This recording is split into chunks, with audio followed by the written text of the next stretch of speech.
할렐루야. 네, 지난 오후 예배는 셀 별로 암송 대회를 했는데 꽤나 지루할 거라는 생각이 들었는데 참 재미있게 또 여러분들이 잘 어머님 장례식을 가면서 드리는 예배를 봤습니다. 참 재미있게 인도하시는 분들이 잘 준비하고 또 어떤 젊은 셀은 또 다 암송을 해온 셀들도 있고 해서 마음에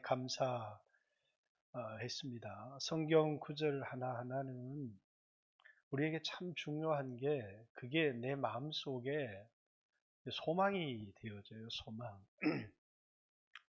우리 집사람이 이번 주에 이제 어제 원로 목사님에게 가서 에베소서 성경을 읽어 드렸대요. 그러더니 원로 목사님 그 성경을 에베소서를 다 듣더니 일어나서 믿음은 이러면서 말을 하더래요.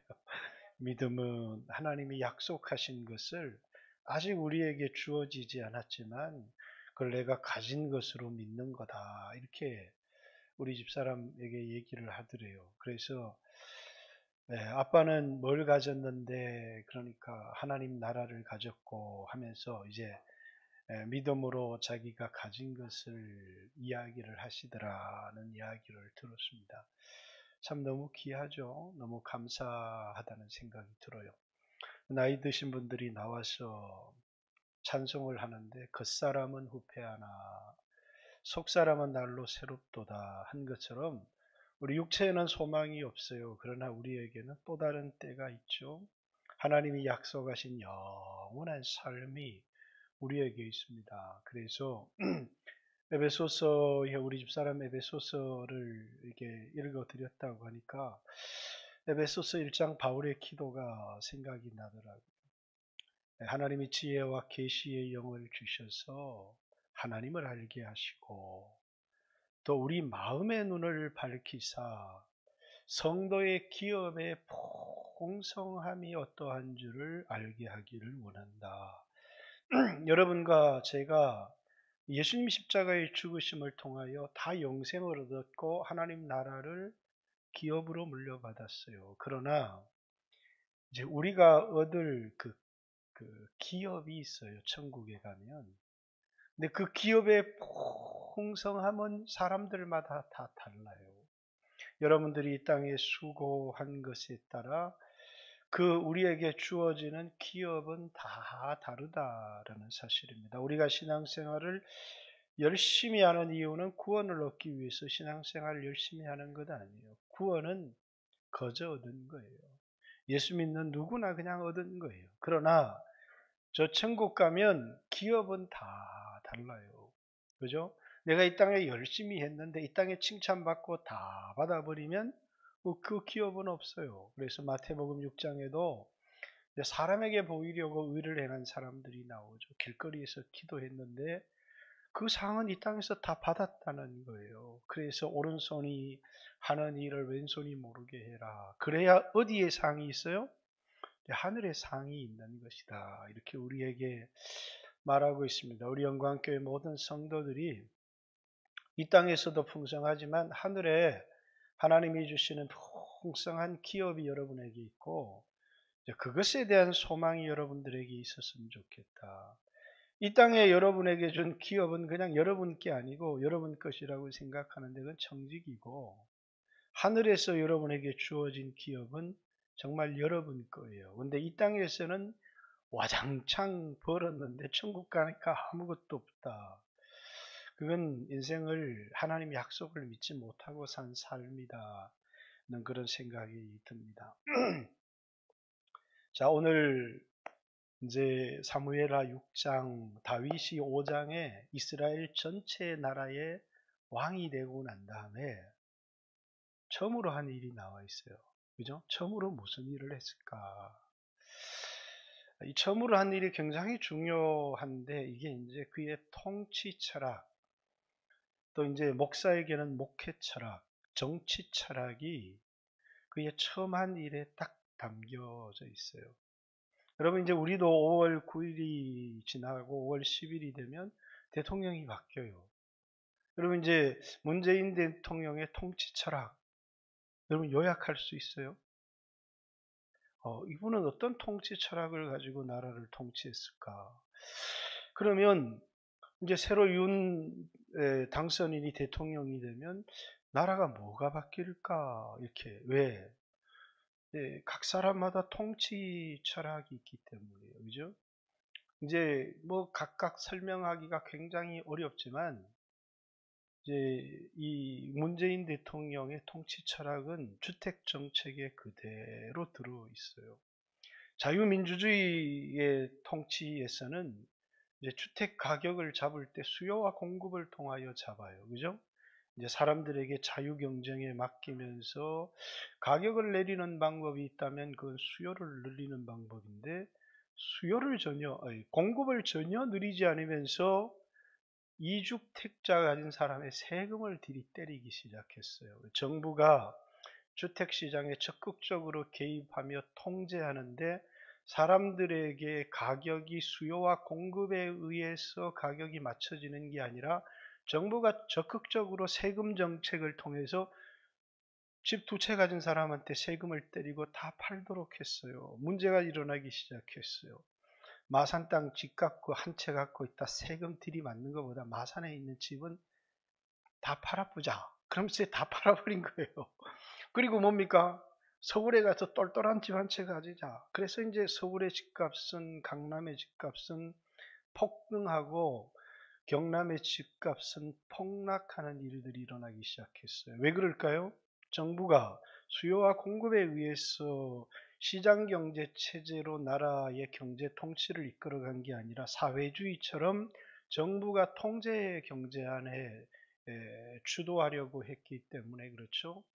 이제 모든 외교, 모든 분야에 있어서 그렇습니다. 그러면 문재인 대통령은 처음 주택 정책을 내놓기로 했는데 아직까지 내놓지를 못해요. 뭐 원전부터 시작해서 많은 사람들은 뭘 잘못했고 뭘 잘못했고 근데 그런 것이 중요한 게 아니라 국가의 제일 중요한 건 최고 통치자의 통치 철학이라고 하는 것이 제일 중요해요. 자, 다윗이 우리말로 얘기하면 대통령이 됐어요. 그리고 처음으로 한 이 일이 다윗의 통치 철학이 그대로 묻어나 있어요. 여러분, 원로 목사님 목회를 여러분이 경험했고, 제 목회를 여러분이 경험했어요. 분명히 목회 철학이 전혀 달라요. 근데 여러분들이 그것을 알든지 알지 못하든지, 목회를 보는 눈도 다르고, 목회의 철학도 전혀 달라요. 그렇듯이 이 사람은 어떤 목회 철학을 가지고 목회를 하고 있을까? 이 사람은 어떤 통치 철학을 가지고 나라를 이끌고 나라를 다스리고 있을까? 다윗이 남유다 북이스라엘의 통일의 왕이 되고 난 점 처음 한 게 뭐예요? 법궤를 예루살렘 시온산으로 옮겨오는 것이었어요. 이 법궤를 옮겨온다는 말의 뜻은 뭐냐면 이 나라의 왕은 여호와 하나님이시다라고 하는 것을 선포하는 것과 같은 것입니다. 그래서 이제 이 나라가 이제 이때로부터 이 나라를 하나님 나라 이렇게 부르기 시작합니다. 사울의 나라, 사울은 왕을 시켰더니 하나님 말씀에 순종하는 대리 통치자가 되는 게 아니라 가만 계세요. 내가 알아서 할 테니까. 그러면서 지 마음대로 해버린 거예요. 그리고 뭡니까? 하나님께서 이게 나라를 위해서 기도하고 하나님의 뜻을 전달해주는 제사장을 85명을 한반석에서 쳐 죽여버린 거예요.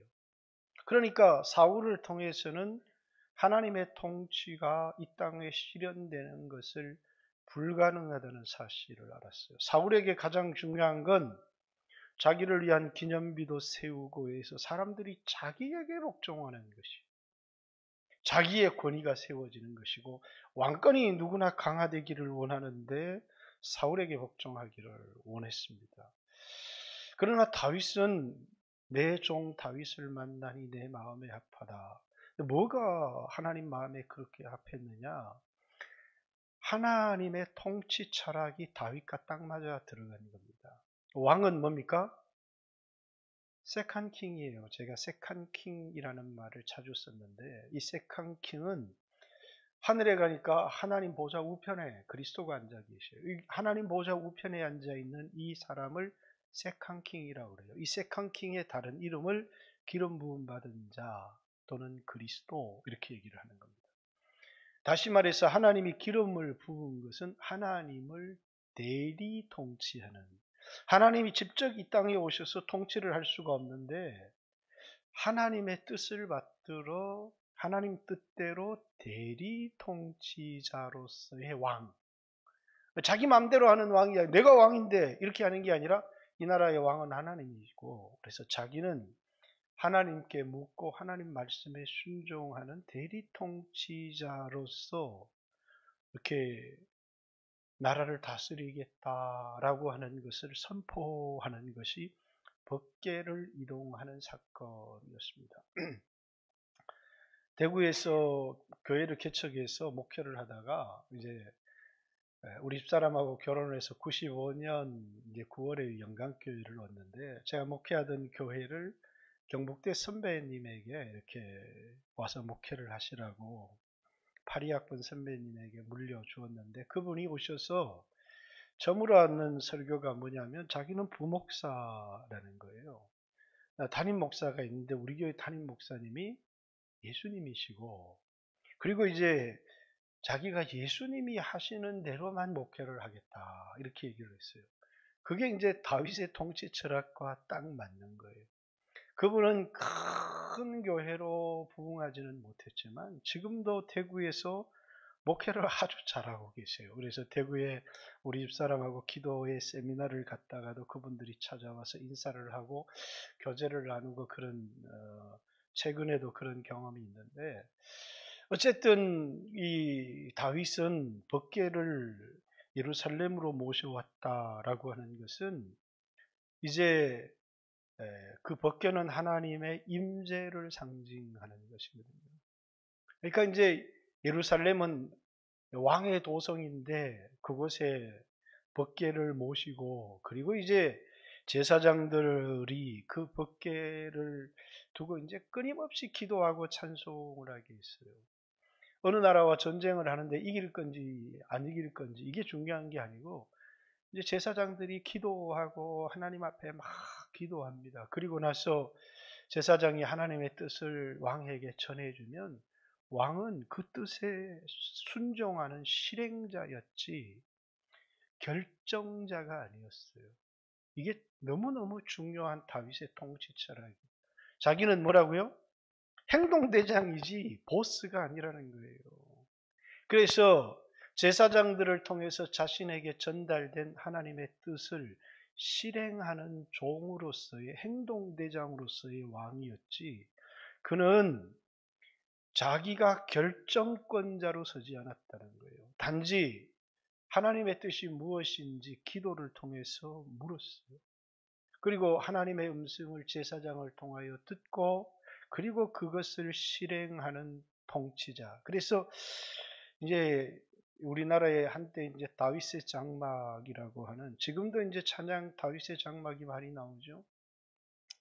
이 다윗의 장막이라는 게 아주 묘한 거예요. 여러분들이 신학적으로 아주 묘한 건데, 원래 이제 이 법궤는 아비나답의 집에 있었어요. 그 아비나답의 집에 뭐가 있어요?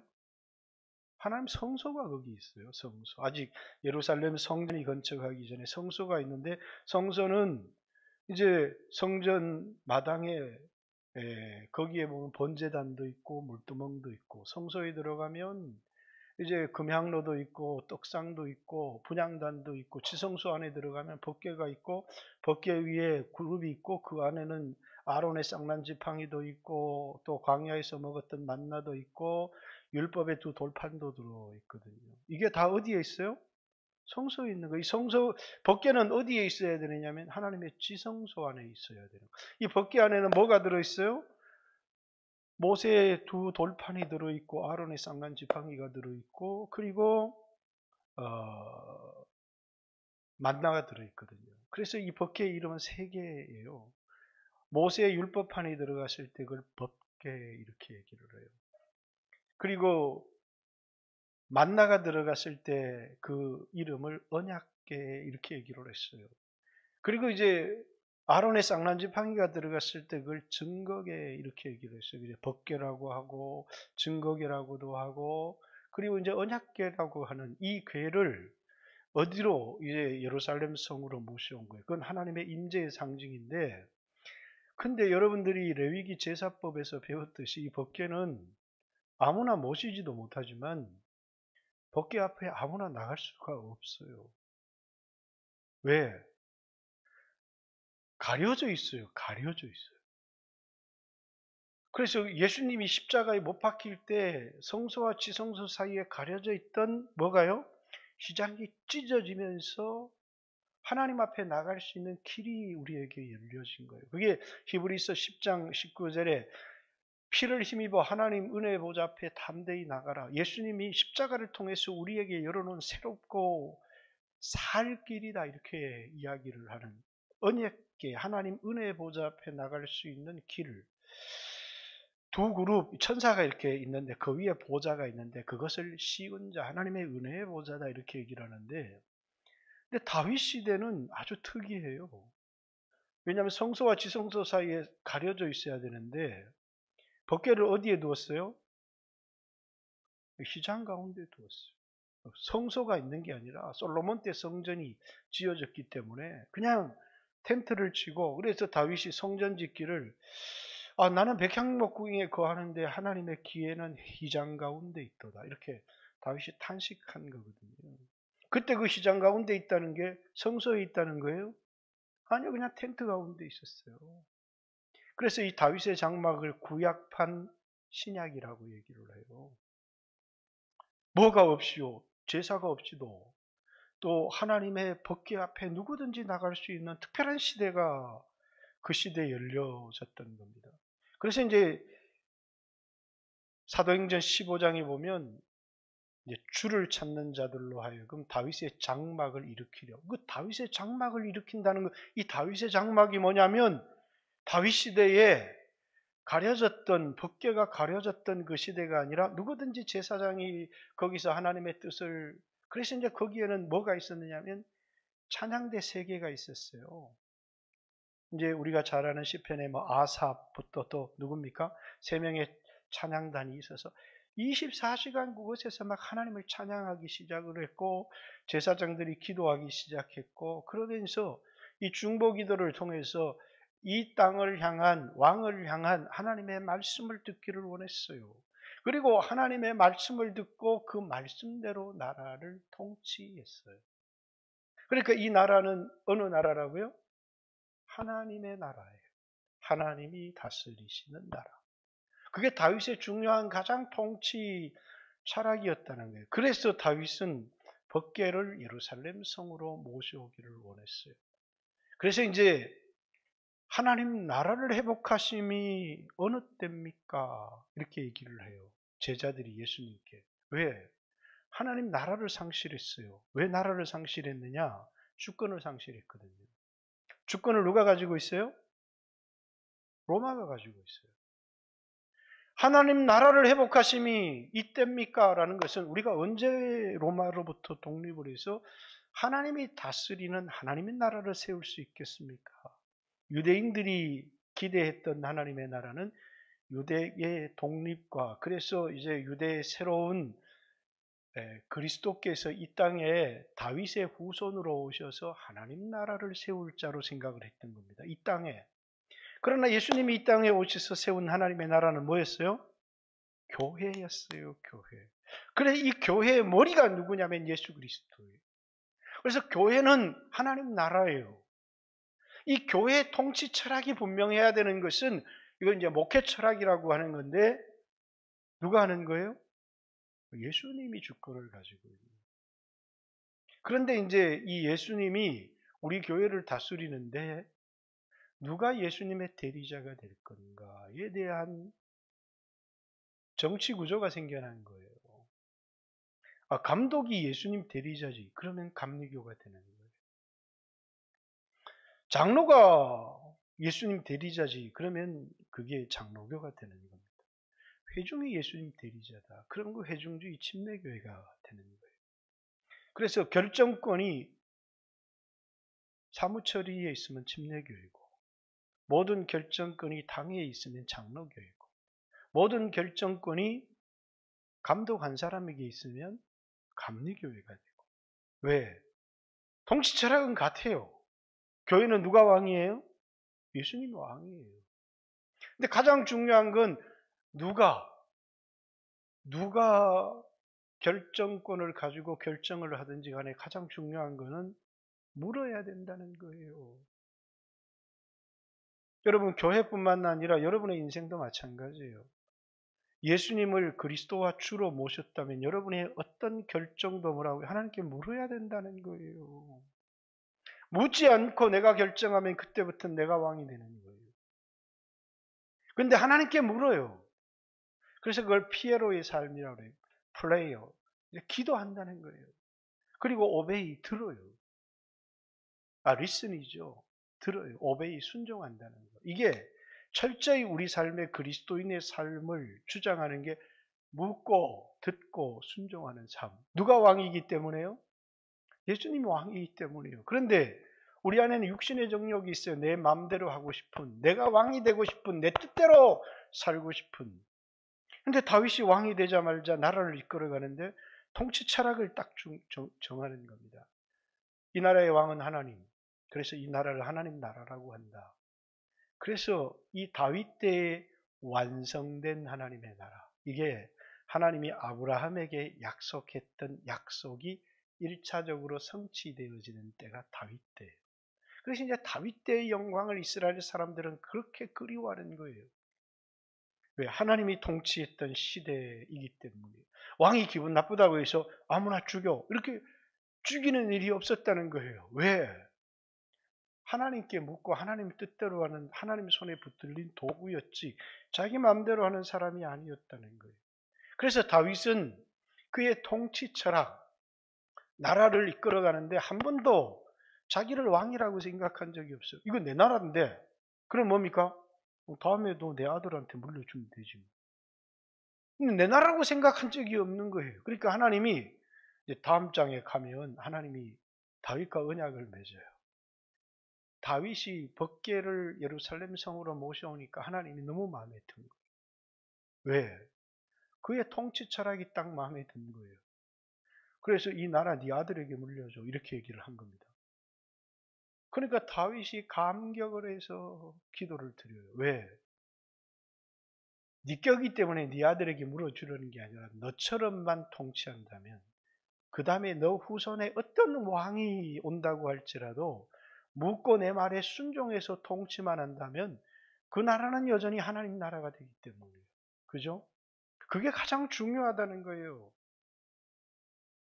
결정권이 자기에게 있으면 주권이 자기에게 있는 거예요. 근데 결정권이 자기에게 없고 하나님께 있는 거예요. 그래서 창세기에서부터 뭡니까? 이 나라의 백성은 두 번 태어나야 되는 거예요. 이 나라의 주권은 나 교회 다닐래. 내가 주권을 갖고 있는 게 아니라 하나님이 야곱은 사랑했고 에서는 미워했다는 거예요. 왜 우리가 결정하지? 이거 하나님이 결정합니까? 그럼 네 나라 가서 살아. 이 나라는 하나님 나라예요. 주권이 하나님께 있다는 거예요. 이 나라의 법이 율법이에요. 그래서 율법을 지키는 사람은 형통한 겁니다. 이게 뭐라고요? 하나님 나라예요.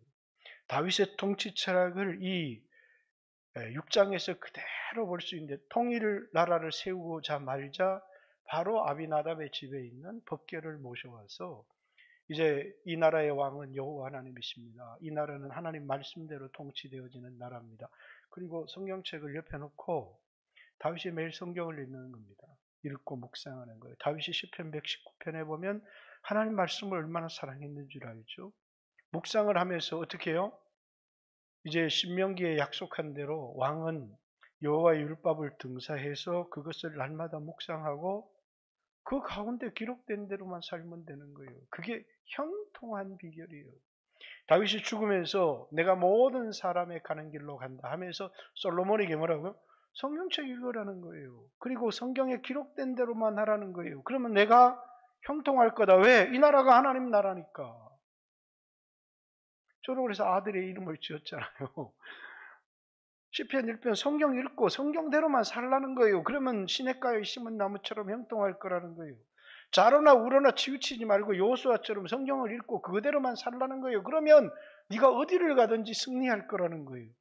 우리 아들들에게 수없이 네 능력에 재능에 달린 게 아니라 네가 매일 성경을 읽고 성경대로 살아가느냐에 네 인생이 달렸다. 이게 뭐냐면 우리 인생의 주권은 하나님께 있기 때문이에요. 내가 주인의 자리에 앉으려고 하지 말고 성경을 읽는다는 것은 하나님의 음성에 귀를 기울인다는 것이잖아요. 그리고 하나님이 들려주신 말에 겸손함으로 순종하며 살아가겠다라고 하는 거예요. 거기 내 감정이 들어가고 거기 내 뜻이 들어가면 하나님께 맞잖아요. 그럴 수 있어요. 그러면 또 회개하고 돌이키고 하나님 말씀에 순종하는 그게 다윗의 통치 철학이에요. 그런데 여기 문제가 생겨요. 왜? 하나님을 왕으로 모시고 오려고 하는데 왜 문제가 생기느냐? 법궤를 모시고 오는데 하나님 말씀대로 하는 거예요. 그냥 다윗은 가볍게 넘겼는지 알지 못했는지는 몰라요. 얼마나 3만에 뽑은 사람들을 모집을 해서 이 법궤를 모시고 오는데 이게 간단한 행사가 아니라 우리나라 윤석열 당선이 대통령 취임하는데 몇 명이 모여요? 4,100명. 4,100명. 이번에 4,100명을 뽑아요. 4,100명도 어마어마한 거죠. 그죠? 5천만 중에서. 이때 이스라엘 인구가 여러분 얼마나 됐겠어요? 1,000만 됐겠어요? 여러분 이스라엘 가보면 땅덩이가 우리나라 남북도보다 훨씬 적어요. 경상남도만 해요. 근데 거기 3만을 뽑았어요. 다윗의 취임식이 아니라 여호와 하나님 법궤를 모시고 있는 모든 정성을 다한 겁니다. 왕이 그들을 위해서 떡도 준비하고 고기도 준비하고 말린 건포도도 준비를 했어요. 그들을 나누어 주고 기뻐하게 하기 위해서. 왜? 대관식이니까. 하나님을 하나님으로 모셔드리는 취임식이니까 얼마나 성대하게 치루었겠어요. 그가 할 수 있는 모든 정성을 다 드렸어요. 그런데 하나님이 전혀 이걸 기뻐하지 않은 것이죠. 하나님이 기뻐하지 않은 이유? 세술에 싫었기 때문에. 그죠? 예전에 시골에 사는 어떤 그 권사님이 목사님 큰일 났어요. 그러니까 우리 소가 병들었는데 목사님 와서 안수해서 성령 받도록 기도해 주세요. 소가 성령을 받으면 어떡합니까? 성령은 사람의 몸에 성전이 되어서 오는 것이지 소를 성전 삼고 오지는 않아요. 하나님은 사람이 모시는 것이 소나 수레나 물건이 모시는 게 아니에요. 근데 하나님을 모실 수 있는 사람은 구약에 딱 정해져 있었어요. 그게 누구라고요? 제사장들이었어요. 그들만 하나님을 모실 수 있어요. 오늘날은 만인제사장이라고 해서 누구나 다 성령을 받고 하나님을 모시는 제사장이 되었지만, 그리고 이 법궤는 누구만 매도록요? 고앗 자손들만 매도록 한 거예요. 근데 아마 다윗이 사울왕 때 블레셋으로 갔던 이 법궤가 블레셋 사람들이 세수로를 만들어서 이제 기앗 여아림으로 올려보내는 것을 보고 법궤는 세술에 실어도 되나 보다 이렇게 생각을 했는지, 아니면 하나님 말씀을 알았는데도 그걸 그냥 가볍게 생각했는지, 아니면 전혀 알지 못했는지는 잘 몰라요. 그런데 이제 성전이 지어질 이 타작마당을 지나는데 소가 널뛰듯이 뛰는 겁니다. 법궤가 땅에 떨어지면 안 되잖아요. 그래서 웃사가 법궤가 떨어지지 않도록 잡았는데 그 자리에서 즉사했어요. 그래서 하나님이 웃사와 싸우다 해서 그 진영을 베레스 웃사 이렇게 한 거예요. 그러니까 다윗이 그것을 보고 너무너무 두려웠던 겁니다. 하나님이 너무너무 두려웠어요. 그래서 이 법궤가 어떻게 내게로 오리오 하면서 이 법궤를 오베데돔의 집으로 보냈어요. 오베데돔의 집에 3개월을 있었는데 다윗이 모셔올 엄두를 못 내는 거예요. 근데 하나님이 오베데돔의 집에다 어떤 복을 줬는지 몰라요. 막 엄청난 복을 쏟아부어 주시는 거예요.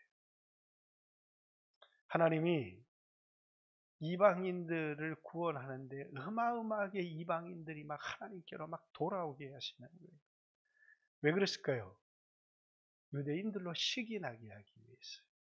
그죠? 그게 유대인 구원론의 바울이 로마서 9장부터 11장까지, 그렇다고 이방인들이 교만하면 안 되는 거예요. 원가지가 유대인이기 때문에 하나님이 원가지도 아끼지 않았는데 격가지를 아끼시겠느냐 이렇게 얘기를 하면서 우리에게 교만을 조심하라고 얘기를 하고 있어요. 오베데돔의 집에 막 하나님이 복을 막 쏟아 부어 주신 것은 다윗으로 하여금 뭐라고요? 시기 어떻게 해서든지 저 법궤를 모시고 오고 싶은.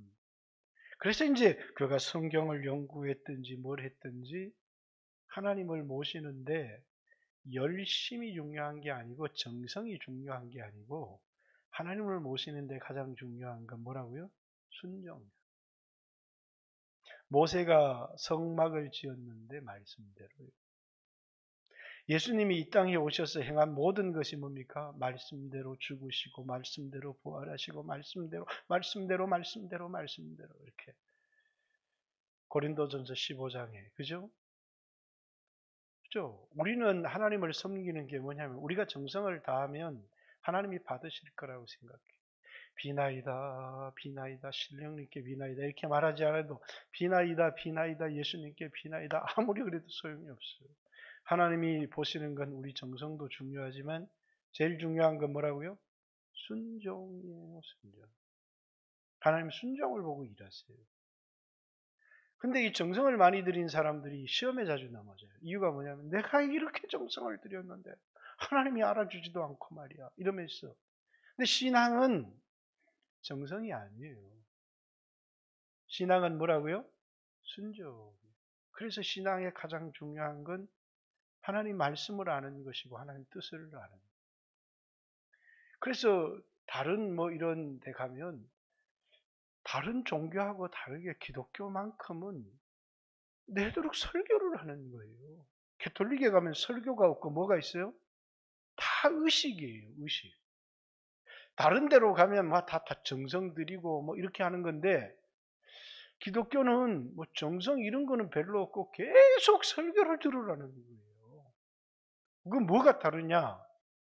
사람들은 아이고 설교 좀 그만하고 막 기도하고 쥐야 하고 땀도 좀 흘리고 막 헌금도 좀 드리고 나면 막 속도 시원해지고 이렇게 할 것 같은데 신앙은 정성이 아니라는 거예요. 신앙은 듣고 순종하는 거예요. 하나님이 내게 뭐라고 말씀하는지 듣고 순종하는 거예요. 다윗이 율법을 연구했든지 어떠했든지 깨달았어요. 그리고 이제 제사장들이 법궤를 매게 하는 거예요.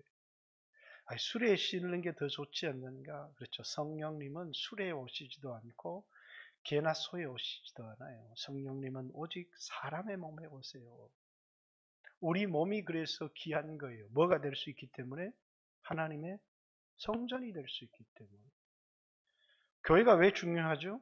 하나님 성전이니까 중요한 거예요. 너희가 하나님의 성전인 것과 하나님의 성령이 너희 가운데 거하시는 줄을 알지 못하느뇨. 그 고린도전서 3장 16절은 교회를 두고 하는 말. 너희 몸이 하나님의 성전인 것과 고린도전서 6장 19절 너희 몸은 핏값 주고 산 것이니 너희 몸으로 하나님께 영광을 돌리라. 성전, 성령이 오실 수 있는 곳이 있는데 뭐라고요? 우리 육체요. 그래서 이제 인간의 육체에 성령이 오시는 걸 사도행전 2장에 남종이나 여종이나 어린아이나 성령이 오셨을 때 뭐라고요? 늙은이들이 꿈을 꾸며 하면서 이렇게 예언이 나와 있는 게 뭐예요? 모든 육체 가운데 하나님 성령을 부어주신다는 거예요. 그 육체는 개나 소의 육체를 얘기하는 게 아니에요. 예수 믿은 인간의 육체가 하나님을 모실 수 있는 성전이 될 수 있다는 것이죠. 구약에는 제사장들이 그러있어요. 그게 제사장들의 특권이에요. 그러니까 이 제사장들이 뭘 매는 거예요? 법궤를 매는 거예요. 법궤를 메고 났어도 마음대로 막 자기 걸어가고 싶은 대로 걸어가면 안 돼요. 이 제사장들이 다 하나가 되어서 한 걸음 한 걸음 한 걸음 발을 맞추면서 걸어가야 돼요. 그러니까 6걸음을 걸어요. 그리고 한 걸음을 쉬어요. 6일은 일하지만 주일은 쉬는 겁니다. 6걸음을 걷고 한 걸음을 씻고 6걸음을 씻고 한 걸음을 씻는데 느린 것 같아요. 후딱 들어오지 뭘 그렇게 쉬고 걷고 그러냐. 그러지만 그럴 때 하나님 영광을 받으시는 거예요. 영광은 우리가 부자가 된다고 영광을 받으시는 게 아니고 순종할 때 영광을 받으시는 거예요. 자, 그 이후로 다윗의 왕국은 어떻게 됐습니까? 유래를 찾아볼 수 없는 승리와 번영을 누리게 되고, 왜? 하나님이 다스리시는 나라가 되기 때문이에요.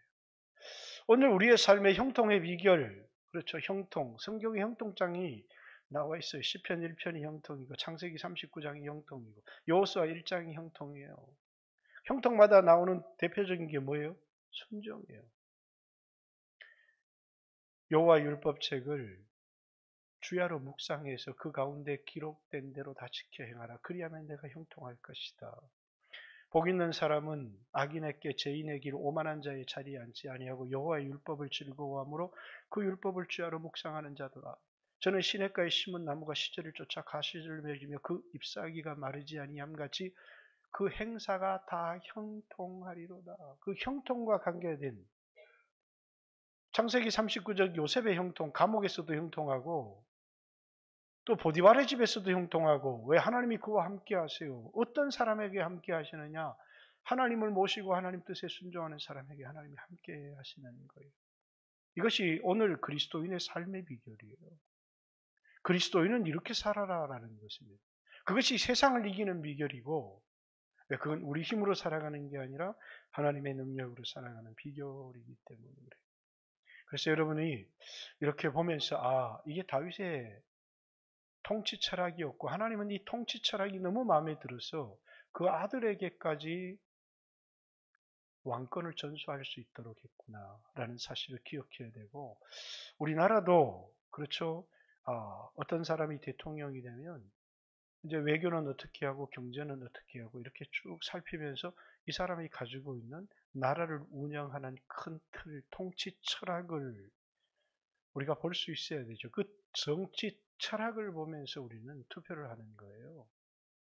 근데 이제 사람들은 이게 나한테 덕이 되나 안 되나 감정, 그런 건 중요하지 않아요.